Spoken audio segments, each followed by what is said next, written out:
Hello বন্ধুরা, এই দেখো গরমের জন্য একটা ড্রিঙ্কস তৈরি করছি, এটা তোমাদের সঙ্গে শেয়ার করব। এই যে এখানে আছে হচ্ছিল তরমুজ আর আঙ্গুরের জুস। এটা হচ্ছিল ঢেলে নিলাম ফার্স্টে, এটা মিক্সিতে পেস্ট করে বানিয়েছি এই জুসটা। তারপরে এর মধ্যে দিচ্ছি হচ্ছিল কিছু, এই যে তরমুজের কুচি দিয়ে দিলাম, এই যে তরমুজ কুচি দিয়ে দিচ্ছি কটা, তুমি যে কোনো ফ্রুটস দিতে পারো তোমরা।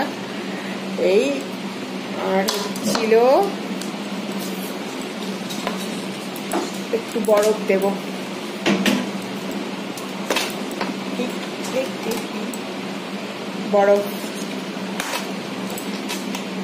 বরফের কুচি কটা দিয়ে দিলাম।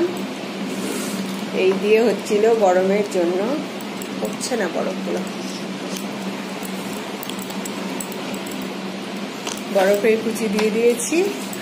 দিয়ে এই দেখো হেলদি টেস্টি সামারের ড্রিঙ্কস, দেখতে কত সুন্দর হয়েছে দেখো তোমরা, তোমাদের দেখো, এই দেখো। তো ঠিক আছে বন্ধুরা, সবাই এনজয় করো ড্রিঙ্কস। Good day, by.